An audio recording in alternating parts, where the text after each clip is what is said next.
नमस्कार स्टूडेंट। तो मैं एक और लेक्चर लेके आया हूँ स्लोप एंड डिफ्लेक्शन पर।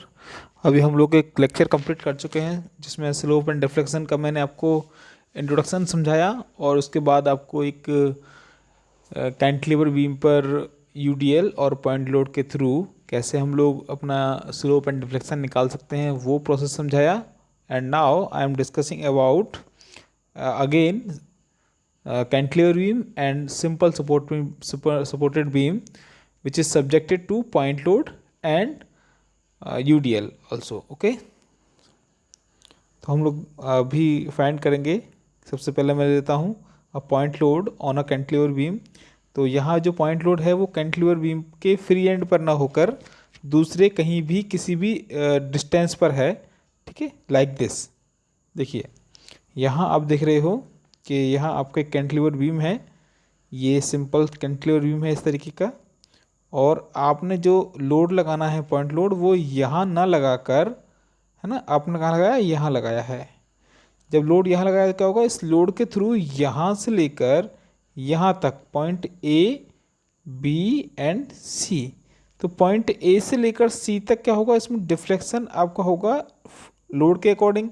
मगर आफ्टर सी से लेकर बी तक देयर इज नो लोड, उसका मतलब ये डिफ्लेक्शन क्या हो जाएगा, बिल्कुल स्ट्रेट लाइन हो जाएगा। तो ये जो कर्व यहाँ बना हुआ है, इस कर्व में ये सी डैश बी डैश आपको इंडिकेट कर रहा है स्ट्रेट लाइन, और ए से लेकर सी डैश का जो कर्व है that is called circular curve. ठीक है, so according to figure a cantilever beam is subjected to a point load W at point C. so मैंने मान लिया कि आपका टोटल लेंथ इसका L है और यहाँ जो पॉइंट C आपका है वहाँ जो लोड लगा हुआ है उसका डिस्टेंस पॉइंट A से ये C तक A है, स्मॉल a। ठीक है, ये कंसिडर किया हुआ है। सो नाउ हम लोग देख सकते हैं कि यहाँ जो आपका ए सी डैश जो होगा वो कैसा होगा, यूनिफॉर्म सर्कुलर कर्व होगा, मैं डिस्कस कर चुका हूँ पहले ही। और सी डैश बी डैश जो डिस्टेंस होगा कर्व का वो कैसा होगा, स्ट्रेट लाइन होगा। ठीक है, तो हम बात करें स्लोप एट पॉइंट बी। तो स्लोप एट पॉइंट बी की बात करेंगे तो स्लोप में यहाँ कोई चेंज नहीं होगा। स्लोप में यहाँ ये जो आपका झुकाव है इसमें कोई चेंज नहीं होगा, चाहे हम बी पर लें चाहे ए पर लें। तो slope on V and slope on A will slope on B and slope on C will be same और will be maximum। तो जो हम पुराना फार्मूला यूज कर रहे थे स्लोप निकालने के लिए that was theta C equal to W A square upon two E I. So it will be also use for theta B. तो थीटा बी मतलब पॉइंट बी पर जो स्लोप होगा उतना ही होगा जितना पॉइंट सी पर है। तो सेम फार्मूला दोनों के लिए यूज किया जाएगा। ओके, अगले आता है and the maximum deflection will be at point B. तो अब देखिए डिफ्लेक्शन की बात करेंगे तो ये भी स्लोप का बात किया था मैंने, एंगल की बात की थी। तो एंगल तो बी और सी पर दोनों सेम रहेगा, मगर जो आपका डिफ्लेक्शन होगा वो डिफ्लेक्शन बी पर ज़्यादा होगा, सी पर कम होगा, सी पर कम होगा। तो सी पर जो डिफ्लेक्शन होगा वो तो ड्यू टू लोडिंग होगा, और सी डैश से बी डैश के बीच का जो डिफ्लेक्शन आपका है जो है एम से लेकर बी डैश का डिस्टेंस, एम से लेकर बी डैश तक का डिस्टेंस, ये आपका एक तरीके से स्ट्रेट लाइन है। तो हम इसमें स्ट्रेट लाइन के अकॉर्डिंग अपना एक से ट्रायंगल मान लेंगे, और ट्रायंगल विल भी क्या होगा, ट्रायंगल आपका C dash M B dash. तो C dash M B dash में हम देखेंगे तो हमारा जो एंगल थीटा है, यदि इसे मैं थीटा सी बोलता हूँ तो क्या हो जाएगा, theta C equal to tan theta C equal to M B dash upon C dash M, लंबट्टे आधार से हो जाएगा ना। लंब क्या है मेरा, एम बी डैश है, और सी डैश एम क्या होगा मेरा, आधार हो जाएगा। ठीक है, तो it will be M B dash upon C dash M की लेंथ क्या होगी भाई, ये लेंथ आपकी ए है, टोटल लेंथ आपकी एल है। ठीक है, तो ये कितना बचेगा आपका, एल माइनस ए, एल माइनस ए जो हमने यहाँ लिखा हुआ है। ठीक है, चलते हैं आगे। अब थीटा सी को मैं लिख सकता हूँ, टेन थीटा सी को लिख सकता हूँ मैं, थीटा सी के इक्वल है तो M B dash upon L upon A हो गया आपका, M B dash upon L upon A हो गया ये वाला। अब इसको मैं यहाँ से एम बी डैश की वैल्यू निकाल दूँ, मतलब एम बी डैश क्या, ये वर्टिकल डिस्टेंस मुझे, क्योंकि यहाँ पर वो निकालना है ना डिफ्लेक्शन, तो मुझे vertical distance M B dash की वैल्यू फाइंड करनी होगी। तो एम बी डैश की वैल्यू क्या हो जाएगी, that will be L minus A into theta C. और थीटा सी का वैल्यू कितना था आपका, ये था W A square upon 2EI। ठीक है, तो अब हम बात करेंगे टोटल आपका डिफ्लेक्शन। तो टोटल डिफ्लेक्शन क्या होगा, total deflection at point B will be Y V equal to B M plus M B dash, Y V equal to B M plus M B dash. तो Y V का formula क्या होगा, Y V equal to V M क्या होगा आपका, B से लेकर M तक का डिस्टेंस जो है वो तो आपका वाई सी है, और एम से लेकर बी डैश तक का डिस्टेंस क्या होगा आपका L minus A into theta C.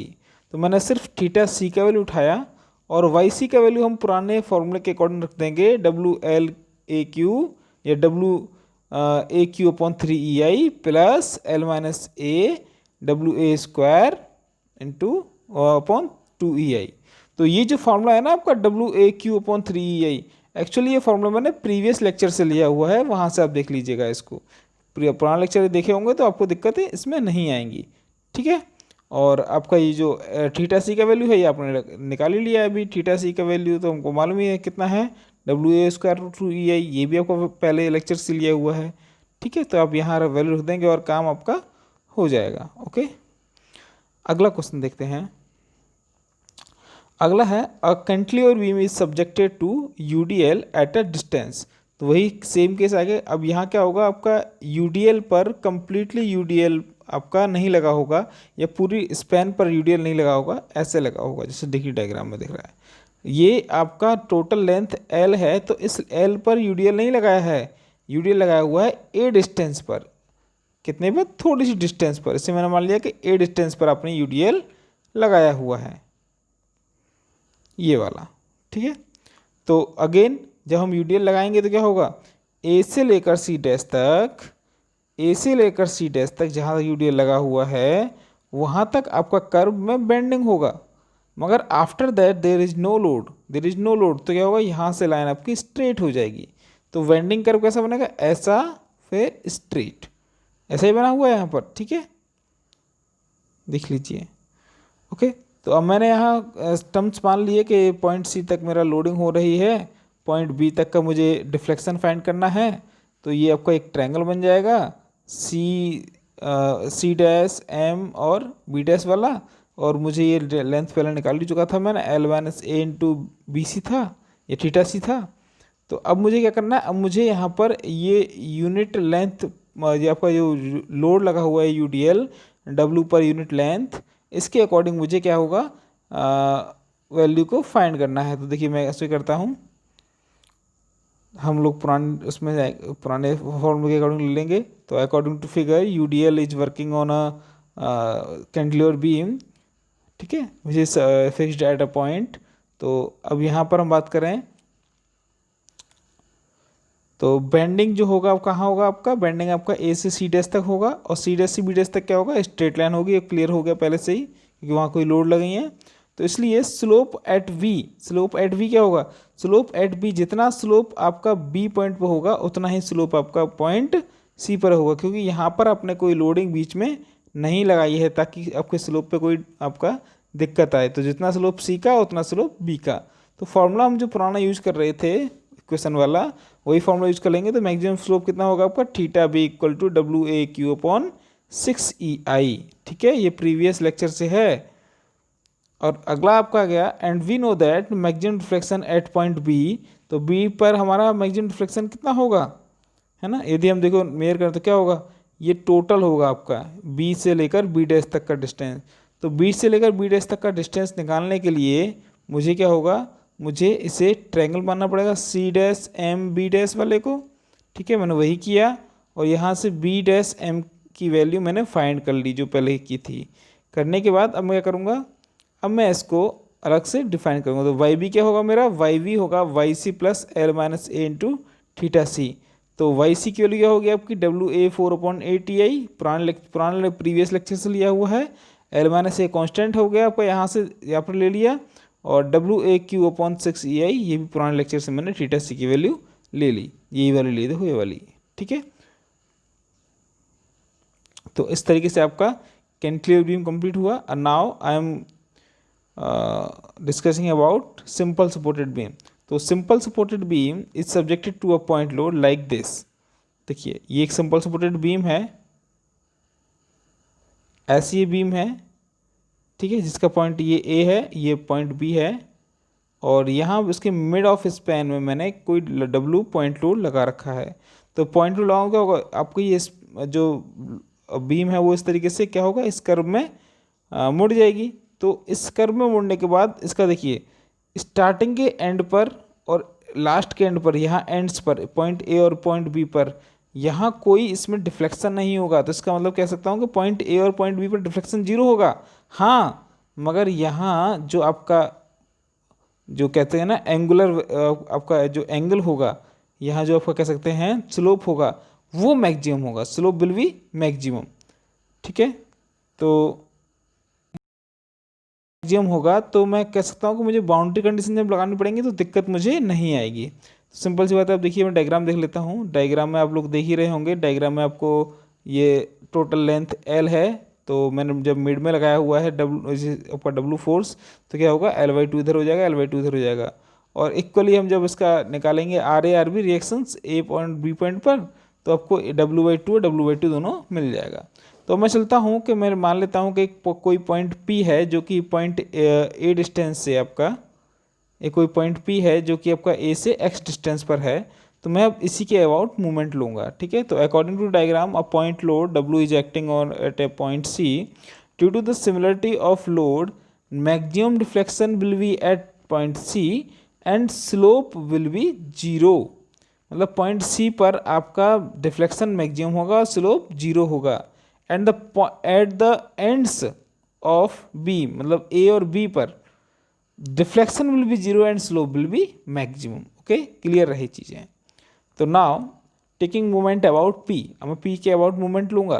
तो मैं आपको पहले ही बोल चुका हूँ, देखिए जब हम बात कर रहे थे shear force diagram, bending moment diagram की, तो उस केस में हम लोग सैगिंग को पॉजिटिव लेते हैं और हगिंग को नेगेटिव लेते हैं। मगर in case of deflection and slope we have to take sagging as a negative and hogging as a positive. तो here the bending movement will be negative. तो m विल बी क्या होगा आपका, m equal to होगा -W/2 into x, क्योंकि मैं P के about movement ले रहा हूँ। तो P पॉइंट पे आप खड़े हो जाओगे तो देखोगे तो W/2 आपका कितना डिस्टेंस पर है, x डिस्टेंस पर है। तो फोर्स इंटू डिस्टेंस किया आपने।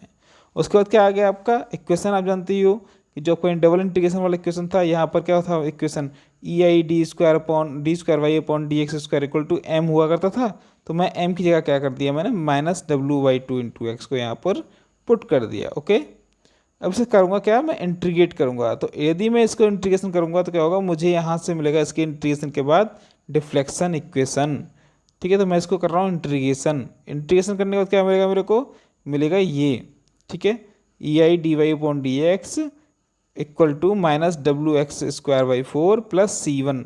What is C1? C1 is the integration constant.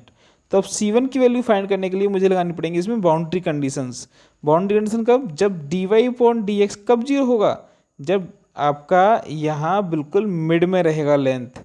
मतलब यदि x बराबर L/2 कर दिया जाए, x बराबर L/2 कर दिया जाए, तो at point C dy/dx will be zero. तो मैंने वही किया, मैंने कहा we know that slope will be zero at point C, so that we have to take x equal to L/2, then dy/dx will be 0. So now C1 will be equal to, अब मैं क्या करूँगा, dy/dx की value रख दूंगा यहाँ पर 0, इस फॉर्मूले में यहाँ देखिए 0 रख दूंगा, तो ये आपको पूरा टर्म 0 हो जाएगा। x की वैल्यू मैंने क्या रखी L/2। तो यदि मैं यहाँ w बराबर L/2 रखता हूँ तो मुझे ऑफकोर्स C1 की वैल्यू क्या मिल जाएगी, WL²/16 मिल जाएगी। तो अब यही इक्वेशन की वैल्यू मुझे, C1 की वैल्यू मुझे दोबारा से इस इक्वेशन में रख देनी है, जहां मुझे C1 की वैल्यू चाहिए थी, यहाँ पर इस जगह पर रखने के बाद मुझे इक्वेशन मिल जाएगी इस तरीके से। So that the slope equation will be EI/dy/dx equal to -WX²/4 plus WL²/16। It will be equation number first. And अब मैं चलता हूँ इस इक्वेशन को दोबारा से इंटीग्रेट करने के लिए। तो इक्वेशन फर्स्ट को यदि मैं दोबारा इंटीग्रेट करता हूँ, देखिए इस इक्वेशन को इस वाली इक्वेशन को मैं दोबारा से इंटीग्रेट करता हूँ, इसे लिख लीजिएगा आप एक बार, तो क्या होगा आपका, इंटीग्रेट करने के बाद ये इक्वेशन इस तरीके से होगी। देखिए आप देख रहे हैं, इस तरीके से इक्वेशन होगी आपकी। अब इसमें क्या करेंगे, मैं इंटीग्रेशन करूँगा तो क्या हो जाएगा आपका, E I Y equal to minus W L Q upon 12 plus W L square into X upon 16 plus C2। तो ये निकल के आएगा। अब यहाँ पर मुझे C2 मालूम है क्या है, C2 आपका है इंटीग्रेशन कांस्टेंट है, तो इसकी वैल्यू मैं फाइंड करूँगा। देखिए डायग्राम मैंने निकाल इसलिए लिख दिया है यहाँ पर ताकि आपको दिक्कत ना हो। तो अब मैं यदि डायग्राम के अकॉर्डिंग बाउंड्री कंडीशन लगाऊँ तो C2 के लिए क्या मतलब y की वैल्यू 0 कब होगी, y की वैल्यू जब 0 होगी जब आपका या तो x बराबर 0 होगा या फिर x बराबर l होगा। तो मैं x बराबर 0 ले लेता हूँ, ठीक है। तो x बराबर यदि मैं 0 लेता हूँ तो क्या होगा आपका, y बराबर 0 होगा, देन C2 की वैल्यू क्या होगी, यदि मैं x बराबर 0 रखता हूँ सब में तो क्या होगा, C2 की वैल्यू क्या हो जाएगी, 0 हो जाएगी। रखने के बाद आपका ये फार्मूला क्या आ जाएगा, फार्मूला आपका आ जाएगा E I into Y minus W X Q upon 12 plus W L square upon into X upon 16। एक चीज़ थोड़ा सा मिस्टेक है यहाँ पर कि आप ये यहाँ पर ये एल है ना, तो इसे एक्स कर लीजिएगा, इसे एक्स कर लीजिएगा, एक्स क्यू रहेगा ये, ठीक है। तो ये आपका क्या आ गया, ये आपका आ गया आपका डिफ्लेक्शन इक्वेशन। अब मुझे चाहिए मैक्सिमम डिफ्लेक्शन, तो मैक्सिमम डिफ्लेक्शन और मैक्सिमम स्लोप। तो मैक्सिमम स्लोप कहाँ होगा आपका, पॉइंट ए और पॉइंट बी पर होगा। तो या तो मैं एक्स बराबर 0 रखूँ या फिर मैं एक्स बराबर एल रखूँ, किसमें, स्लोप वाली इक्वेशन में, जो पुरानी इक्वेशन निकाली थी। तो वहाँ से क्या आएगा, मुझे मैक्सिमम स्लोप मिल जाएगा, it will be theta A equal to W L square upon 6 E I. कब, जब एक्स बराबर 0 रख रहा हूँ। और यदि मैं निकालना चाहता हूँ मैक्सिमम स्लोप सॉरी डिफ्लेक्शन, तो डिफ्लेक्शन क्या होगा आपका, मैक्सिमम सी पॉइंट पर होगा। तो there is X equal to L by two रखना पड़ेगा मेरे को। तो X equal to L by two रखता हूँ, कहाँ होगा आपको, पॉइंट सी होगा। तो it will be Y C equal to one upon E I minus W L Q upon 96 plus W L Q upon 32। Solve किया, सॉल्व करने के बाद क्या आ जाएगा आपका, ये आ जाएगा W C equal to W L Q upon 48 E I. That is deflection of beam which is subjected to point load, ठीक है। कौन सी बीम का, सिंपल सपोर्टेड बीम का।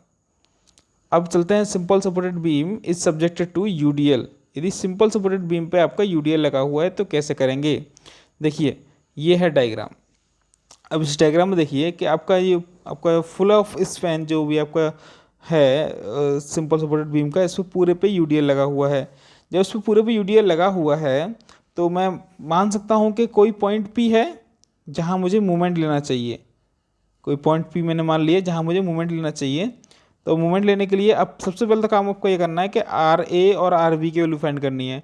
तो ऑफकोर्स जब आपका डब्ल्यू यूनिट पर length, sorry W per unit length जो यूडीएल लगा हुआ है, तो देखेंगे तो क्या हो जाएगा, डब्ल्यू इंटू एल हो जाएगा टोटल फोर्स। तो W into L total force हो जाएगा। तो दोनों पार्ट बराबर होंगे तो कितना होगा, डब्ल्यू एल बाई टू होगा। ये डायरेक्ट रिएक्शन निकल के आ गया यहाँ से। अब रिएक्शन निकालने के बाद हमें लेना है मूवमेंट, ठीक है, हमें लेना है मूवमेंट। तो सबसे पहले हम बात करें according to figure, the UDL W per unit length is acting on full span of simple supported beam. Due to this loading, maximum deflection will be at point C, clear है पहले से ही, and maximum slope will be at point A and B. तो A और B पर आपका maximum slope होगा, आपका slope A और B पर ज़्यादा होगा, और C पर आपका क्या ज़्यादा होगा, डिफ्लेक्शन ज़्यादा होगा, स्लोप 0 होगा, ठीक है। चलते हैं वहीं से। तो now taking moment about P, मैं पी के अबाउट मूवमेंट लूँगा। जब पी के अबाउट मूवमेंट लूँगा, देखिए एक चीज़ समझिए, जब पी के अबाउट मूवमेंट लूँगा तो पी से मुझे दिख रहा है एक फोर्स ये, ठीक है, जिसे मैं लूँगा नेगेटिव। तो क्या होगा, minus W L by two ये फोर्स हुआ, इनटू कितना डिस्टेंस पर है, एक्स डिस्टेंस पर है, प्लस अब कौन सा वाला, अब मैं लोगों यूडीएल। तो यूडीएल कितना है आपका, डब्ल्यू का यूडीएल है, कहाँ काम कर रहा है, एक्स डिस्टेंस पर। और मूवमेंट क्या लगेगा, मूवमेंट लगेगा इसके मिडल से, जहाँ भी जितने भी काम कर रहा है, तो एक्स वाई टू, ठीक है। तो it will be W X square by two, ठीक है। तो मैंने वही किया यहाँ पर, ये आपको किया, एम इक्वल टू क्या आ गया आपका, minus W L by two into X plus W X square by two. ये करने के बाद अब मैं इसे डबल इंटीग्रेशन मेथड का जो फार्मूला था, फार्मूला क्या था आपका डबल इंटीग्रेशन मेथड का? फार्मूला था आपका E I D square Y upon D X square equal to M. तो यहाँ मुझे m की वैल्यू पुट करनी पड़ी, कौन सी वाली? ये वाली। ठीक है, तो ये करने के बाद क्या आ गया आपका? इस तरीके से आ गया, ये आ गया ना, ये देख रहे हो आप लोग, ये आ गया। ठीक है, ये वाला आ गया। अब इसे करने के बाद क्या करेंगे हम? यहाँ पर करेंगे इंटीग्रेशन। तो इस इक्वेशन का मैं करूँगा वन टाइम इंटीग्रेशन, तो क्या मिलेगा मुझे? मिलेगा स्लोप इक्वेशन। तो मैंने इंटीग्रेशन किया by integration of above equation, it will be E I D Y upon D X equal to minus W L by 4 X square plus W X Q upon 6 plus C one क्या है? Integration constant है। इसकी value कैसे निकालेंगे हम? Boundary condition लगा के। D Y upon D X कब जीरो होगा? जब आपका हम मिड पॉइंट की बात करेंगे, इसका मतलब एल बाई 2 पर, एल बाई 2 पर। तो x इक्वल टू, यहाँ इस इक्वेशन में x equal to L by 2 रखना पड़ेगा मेरे को। रखा मैंने, वही किया, देखिए x equal to L by 2 रखा, तो क्या होगा? D Y upon D X zero हो जाएगा। तो यदि मैं रखता हूँ ये सारी वैल्यू, x की वैल्यू इसमें यहाँ रखा, यहाँ रखा, यहाँ रखा, तो क्या आ गया? तो क्या आ गया? यहाँ रखने के बाद मुझे c1 की वैल्यू मिलेगी क्या? c1 की वैल्यू मिलेगी मेरे को ये वाली डब्ल्यू एल क्यू अपॉन 24। मैंने सॉल्व किया यहाँ से। ठीक है, सॉल्व करने के बाद क्या होगा मेरा? ई आई की वैल्यू में रख दूंगा मैं c1 की वैल्यू, ये वाले इस वाली इक्वेशन में, जो इक्वेशन आपकी थी पहली वाली इंटीग्रेशन करने के बाद, उस इक्वेशन में c1 की वैल्यू पुट कर दूंगा। ठीक है, ये वाली, ये कटने के बाद क्या मिलेगा मेरे को? It will be, slope equation will be E I D Y upon D X equal to minus W L square by 4 plus W X Q upon 24 plus W L Q upon 24। ठीक है, ये आपका आ गया slope equation. Okay, अब इसी equation का, इसी slope equation का इक्वेशन नंबर जो 1 थी आपकी, देखो ये निकाली, ये वाली इक्वेशन निकाली। यदि इसी इक्वेशन का मैं दोबारा से इंटीग्रेशन करता हूँ, जैसे कि मैं यहाँ कर रहा हूँ, again integration of equation first, it will be E I into Y equal to minus W L X Q upon 12 plus W X की power 4 upon 96 plus W L Q X upon 24 plus C2 क्या है मेरा? Integration constant है। अब integration constant के लिए दोबारा से बाउंड्री कंडीशन लगाइए। क्या लगाइए? देखो ये आपका जो बीम है, इस बीम में आपका y की वैल्यू जीरो कब होगी? मतलब डिफ्लेक्शन की वैल्यू जीरो कब, वैल्यू कब होगी? जब आप या तो x बराबर जीरो रखें या x बराबर l रखें। तो x बराबर जीरो रख लेते हैं हम लोग। x बराबर जीरो रखा मैंने, तो y बराबर क्या होगा? जीरो हो जाएगा। तो पूरी इस वाली इक्वेशन में क्या हम C2 कैसे निकालेंगे? तो C2 will be again zero, क्योंकि यहाँ पे x है, इसमें x है, इसमें x है और यहाँ y है, तो सब कुछ जीरो हो जाएगा, तो C2 विल बी जीरो होगा। तो मैं इस इक्वेशन में C2 की वैल्यू जीरो रख दूंगा, तो आपको जो इक्वेशन मिलेगी that will B deflection equation. ठीक है, that will B deflection equation.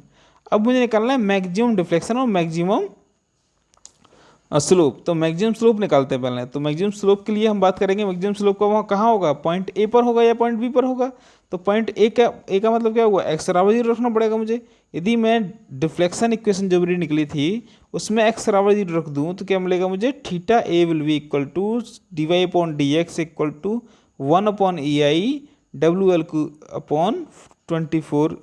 तो ऐसे निकल जाएगा आपका theta A equal to W L Q upon 24 E I.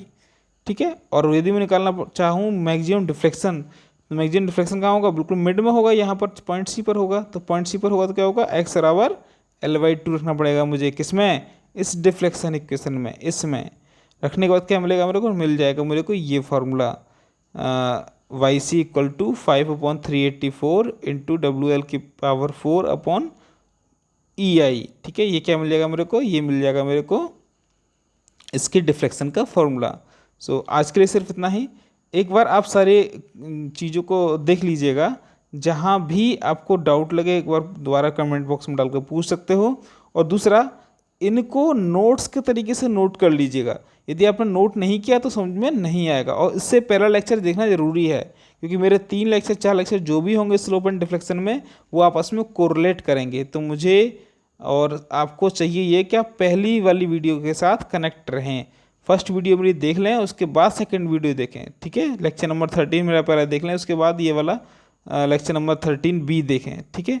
So thank you for watching my video and thanks to all. और इस channel को सब्सक्राइब करना ना भूलें, लाइक शेयर करना ना भूलें। चैनल का नाम आपको मालूम ही है, टेक्निकल फाड़ू मैकेनिकल है, ठीक है। मैं जीएल यूनिवर्सिटी से योगेंद्र कुमार आपका हार्दिक स्वागत करता हूँ। Thank you for watching my video again. और इस वीडियो को जितना हो सके उतना शेयर कीजिए ताकि बच्चों को नॉलेज की मिल सके, ठीक है।